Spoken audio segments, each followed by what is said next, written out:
YouTube? It is your boy GZTV. Hopefully we do not start fucking lagging. I'm gonna say that at the beginning of every video because holy shit, we have had so many problems recently on the channel and with like my school internet and shit. We are going to talk about every close game so far from week 5. I am recording this before the Monday night game, so if that ends up being a good game, we can talk about that game.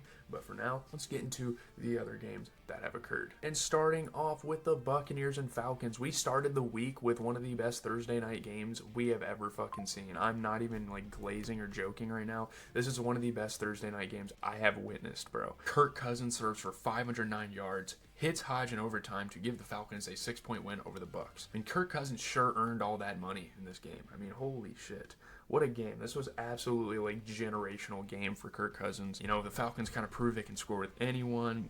There's a lot going on here. This game was fucking insane. And there was a clip where like someone was celebrating a win from like the airplane bathroom. That was funny. Classic catchphrase. You like that. You know, Kirk Cousins is back in fucking form. I love seeing this. I know I'm not really talking a whole lot about this game, but just kind of I mean, holy shit. I'm telling you, this is one of the best QB performances I have witnessed in my fucking lifetime. You know, Tom Brady had that Super Bowl performance, but holy shit, man. Kirk Cousins, 42 for 58, 509 yards and 4 touchdowns. He threw a pick, but it's not like Baker Mayfield played spectacular. I mean, 19 for 24, 3 touchdowns. He obviously kept it simple, but holy shit. And even through all that passing, Bijan Robinson managed to have 12 carries for 61, so that's good to get the ball moving. Rashad White had 10 carries for 72 yards. This was just an offensive juggernaut of a game. Chris Godwin had 5 catches for 64. And man, oh man, Drake London had 12 catches, 154 yards, and a touchdown. Great game. I swear if my ESPN app keeps closing, I'm gonna freak the fuck out. But getting into my Packers, we're gonna start Sunday off with my Packers-Rams game. Jordan Love throws a pair of touchdown passes in the second half to rally the Packers past the Rams by 5. It was looking kind of scary for us for a while. Green Bay's Jordan Love could have wallowed in self-doubt, throwing the first pick 6 of his career during the second quarter. Instead, you know, it ended up motivating the quarterback and his Packers teammates, and we go out and we win this fucking game. That's awesome. And obviously Tucker Kraft continuing to have breakout performance after breakout performance. He could possibly be a problem in the league. Again, why is my ESPN closing? Our defense came out, had some 4th down stops. You know, obviously Stafford had the touchdown. They missed the 2-point try. Yeah, Tucker Kraft got in the end zone twice this game. I kind of forgot to mention that. So that's great. Obviously, I don't know, Jordan Love, that pick 6 was so fucking strange. Like, he could have easily threw it out of bounds, but bro just chucks it in play when he's completely off balance. I don't know why he did that. Looking at the box score, though, I mean, Jordan Love still ended up going 15 for 26, throwing 224 yards, 2 touchdowns. That pick was extremely unfortunate, and we could have won this game a lot easier had he not have done that. But still, Matthew Stafford, 29 for 45. He threw for a touchdown. He also threw for a pick, though. Josh Jacobs and Kyron Williams each got in the end zone once.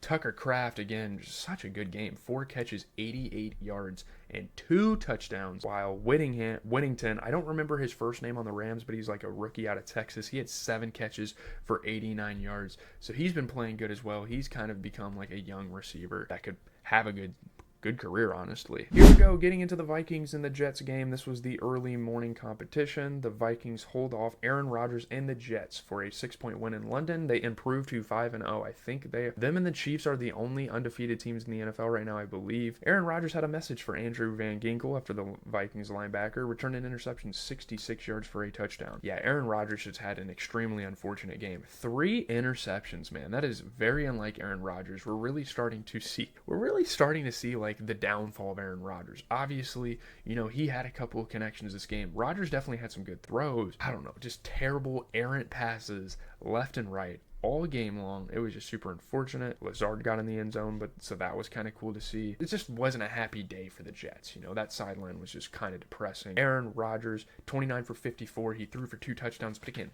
3 interceptions. And it's not like Sam Darnold played that good. I mean, he had 179 yards and he threw a pick. Aaron Rodgers, that is just so, it's not uncalled for. I'm not going to say that, but yeah, Garrett Wilson, 101 receiving yards and a touchdown, and Justin Jefferson had a pretty solid game as well. 6 catches, 92 yards. That was your early morning London game. Next, we are getting into the Bengals and the Ravens game. This is another one of the bigger games of the week. It went into overtime. It was high scoring, very similar to the Falcons game there. Justin Tucker's field goal after Derrick Henry's big run lifts the Ravens to a wild 3-point overtime win. Lamar Jackson and Joe Burrow traded touchdown throws all game. It took a big run and a chip shot kick in overtime to settle a wild game here. This was fucking awesome. And obviously, you know, Derrick Henry continues to just show his worth for this squad. You know, big runs after big big runs, clutch runs as well. Charlie Kolar got a touchdown. I don't know what's going on with Mark Andrews. I don't even know if he was playing this game. Kolar got a touchdown. You know, Lamar Jackson stiff-arming defenders. My goodness, throws it to Isaiah Likely. This guy's an absolute, like, superhero. It's actually fucking insane.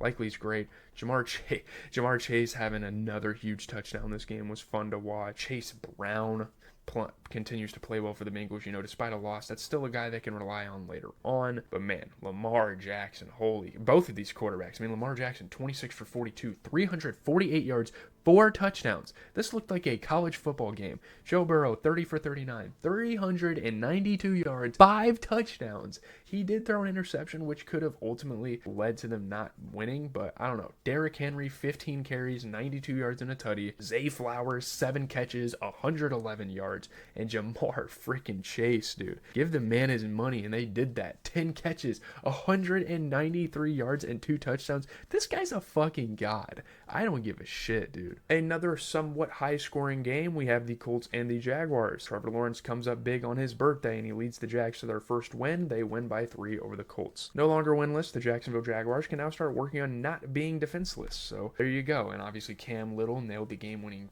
field goal for the Jags. All sorts of crazy games, you know, especially in the early window. It was actually a lot of fun to watch. Will Fries will have a procedure on his tibia. I guess that's a little injury report for you Colts fans out there. Joe Flacco had an insane touchdown pass. Joe Flacco played fucking incredible despite a loss. Holy fucking shit. Some of the QB performances that came out of Sunday were absolutely insane. Tank Bigsby, I'm still so mad about it. I mean, shout out to him for having like a really good season so far, but he is really fucking me over in fantasy with the whole Travis Etienne situation. I don't know, bro. He might have to be their new RB1, and he kind of is already. Brenton Strange had an insane touchdown, jumped up and caught that. Just looking at some of the performances, Joe freaking Flacco, 33 for 44, 359 yards, 3 touchdowns, damn near flawless. Obviously, Trevor Lawrence played absolutely insane as well, 28 for 34, 371 yards, 2 touchdowns. He did throw a pick, but that's fine. Shout out to Trey Sermon. He got in the end zone. Tank freaking Bigsby, 13 carries, 101 yards, and 2 touchdowns. I'm telling you, dude, the NFL looked like college this fucking week.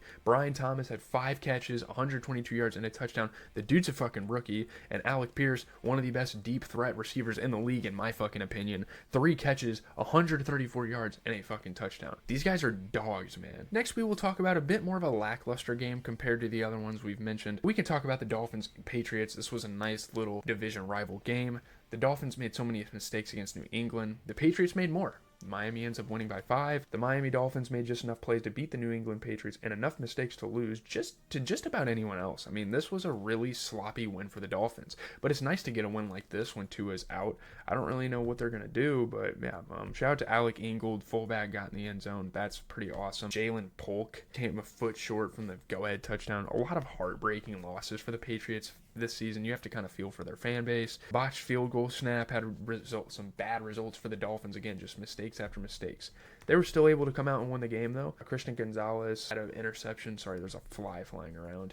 Shout out to Christian Gonzalez. Haven't heard of him in a while, but he played great. Dude. And Devin A-Chain got hurt. Hopefully he's doing well because, my goodness, you can't really afford to lose QB and RB1. That's really bad. Tyler Huntley, I think that's his name, 18 for 31, 194 yards. He did throw a pick, but I mean, Jacoby Brissett threw 18 for 34. Wasn't a whole lot going in this game. Wright for the Dolphins had 13 carries for 86 yards. Ramondre Stevenson had 12 carries for 89 yards and a touchdown. And you get Tyreek Hill going out for 6 catches, 69 yards. I mean, obviously a very lackluster fantasy season for him. But what are you supposed to do when you have a guy like Huntley as your quarterback? I mean, no offense to him, but it's just like, come on. You can skip past that Washington-Cleveland game and get straight into the Bills and Texans. Another pretty good game here. Fairbairn's 59-yard field goal as time expires gives the Texans a 3-point win over the Bills. All week, Stephon Diggs downplayed how big it would be when he faced the Buffalo Bills for the first time since a blockbuster trade brought him to Houston. This was kind of a big game for that reason. There was a lot of storylines. There was a lot of implications kind of going into it. Hammy Fairbairn continuing to be a really good kicker for the Texans, obviously. CJ Stroud late in the fourth quarter, you know, kind of picking up CJ Stroud after that fumble. You know, that's why you need kickers. I'm sorry if you're hearing my mouse clicking. I have to get through stuff. Poor turnovers though for CJ Stroud this game. They almost lost this game. Like it was pretty bad. Keon Coleman had a nice touchdown on 4th down, that sort of thing. James Cook got pushed in the end zone for a touchdown, and there you have it. Josh Allen had 131 yards and a touchdown. Really didn't do enough. CJ Stroud 28 for 38, 330 31 yards and a touchdown. He threw a pick, though. He almost cost him the game again, like I said before. James Cook got a touchdown. So did Cam Akers. This wasn't really that much of a game, and obviously Keon Coleman being the highlight for the Bills, getting that 49-yard receiving touchdown despite a loss. And Stephon Diggs in his return to his old team, 6 catches, 82 yards. Not a bad game there at all. Let's move on. All right, I'm back. I took a little break. Well, not a break. I had other shit to do today. But we are here to talk about the Cardinals and the 49ers. We have this game and 2 more games for the rest of the week because the Saints-Chiefs game wasn't that good, so we're not going to talk about that game. Kyler Murray rallies the Cardinals past the 49ers. They win by 1. Kyler Murray's day started with a 50-yard touchdown run where he pointed to the end zone in celebration. Again, shout out to Kyler Murray. You know, they came up clutch down the stretch. The Cardinals knew how to win this game. Obviously, the blocked field goal for a touchdown was crazy. There were some great plays in this game. This was actually a really entertaining game to watch. But yeah, Kyler Murray, holy shit, that's fucking awesome to see him get a rush touchdown. Shout out to George Kittle. I mean, I lost my fantasy weeks, but he still played really good, so I got to give some props there. Nick Bosa got a fucking interception. Like, this game was insane. Kyler Murray, 19 for 30, 195 yards. He scored a touchdown. He did throw a pick, but I mean, Brock Purdy threw 2 picks. Threw 19 for 35, had 244 yards and a touchdown. He threw 2 picks. I mean, that made a lot of the difference. I don't know why these stupid-ass pop-ups keep fucking going on. Let's see here. Let's look. Jordan Mason had 14 carries for 89 yards. He's continuing to have a good season. Michael Wilson had 5 catches for 78. Obviously, Brandon Ayuk had finally a breakout game that all of his fantasy owners have been looking for. The guy goes out there, 8 catches, 147 yards. Absolutely fucking insane. Shout out to them. Shout out to the Cardinals for mustering away a win. That was huge. And obviously the Niners have already lost 3 of their first 5 games, which is terrible. Next, we are going to talk about the New York Giants Seattle Seahawks game. Giants use a strong performance from Daniel Jones and a late touchdown on a blocked kick. Another blocked kick touchdown to beat the Seahawks by 9. Isaiah Simmons was added to the field goal block team for the New York Giants this week, and my goodness, did it pay off. He gets the block, jumps right over the fucking line. Bryce Ford Wheaton returns the blocked kick. That's fucking awesome. There were some crazy plays this week. Jackson Smith and Njigba, despite a loss for the Seattle Seahawks, he gets open, he runs routes, he's a very smart receiver, very early in his career. I love watching him play. Wan'Dale Robinson had a touchdown, shout out to him. Last year he had a couple of good games. Rayshawn Jenkins had a fumble recovery, 100 yards to the house. Again, some of these late window games were absolute fucking madness. Daniel Jones, Darius Slayton, that connection was insane all game long. Looking at some of the performances, Daniel Jones, 23 for 34, 257 yards, 2 touchdowns. Obviously a lot of concern going around him, but he came out and performed. And honestly, Geno Smith didn't play bad either. 28 for 40, 284 yards and a touchdown. And he also had 4 carries for 72 yards. Holy shit. Tracy Jr. for the New York Giants, 18 carries, 129 yards, just coming out of nowhere. I guess Devin Singletary wasn't playing. Tyler Lockett had a nice 4 catches for 75. And Darius Slayton had 8 catches, 122 yards and a touchdown. Obviously no Malik Neighbors, so he had to come out and perform. Up next, the final game we're going to talk about, we have the Sunday night game between the Cowboys and the Pittsburgh Steelers. Dak Prescott throws touchdown pass to Tolbert with 20 seconds left to lift the Cowboys past the Steelers. They win by 3. Dak Prescott drifted to his left, then drifted some more. On a seemingly endless night, what was another couple of seconds going to hurt? He gets out of the pocket. He makes the play, delivers the go-ahead touchdown to Tolbert. Obviously, Tolbert made a huge, like, him and Hodge kind of had those big plays out of, like, those 3rd, 4th option receivers. That's awesome. Pat Freiermuth had a nice touchdown off that awesome shovel play that the Steelers ran. Dak Prescott did make some pretty questionable decisions this game. You know, those 2 interceptions were just horrific. You know, he was able to find guys like Rico Dowdle, very unlikely candidates, and help the Cowboys come away with a victory. Dak Prescott, yeah, I don't know. That was awesome. Really bad throws, but he ended up going 29 for 42, 352 yards, 2 touchdowns. Again, he had those 2 interceptions. Not too much to complain about, though, when you get the win. Justin Fields, 15 for 27, 2 passing touchdowns. Obviously, Tolbert did have the biggest game out of any receiver on the Cowboys, surprisingly enough. He had 7 catches for 87 yards, a touchdown. Biggest thing for the Steelers was Najee Harris getting 2 catches for 35. That's literally all they fucking had, so there you have it. Well, that is going to do it for the video, and just in time, because I'm about to wind down tonight for the night for bed. Let me know what you guys thought of the games this week. You know, your hot takes, your discussions, all that type of stuff. It was actually a really good week of football. We had like more good games this week than we did last week, and they're actually starting to do bye weeks, like by week 4 and week 5. They do bye weeks in the NFL, so it's actually really cool to see a lot of really competitive games come out of this week. Obviously, the Monday night game was disappointing, but I had an intramural softball game anyway. I don't really give a shit. With that being said, leave a like, comment, and subscribe again every single week, week 1 through week 18, and through the playoffs, the wild card, all that stuff. We're going to be covering every close game, and honestly, once the playoffs roll around, we're probably going to talk about every single game just because it's a win or go home situation. So stay tuned for that. Obviously, we're not even like a third of the way through the NFL season, so there's a lot to be excited for, and I will be here every week for you guys. So peace out.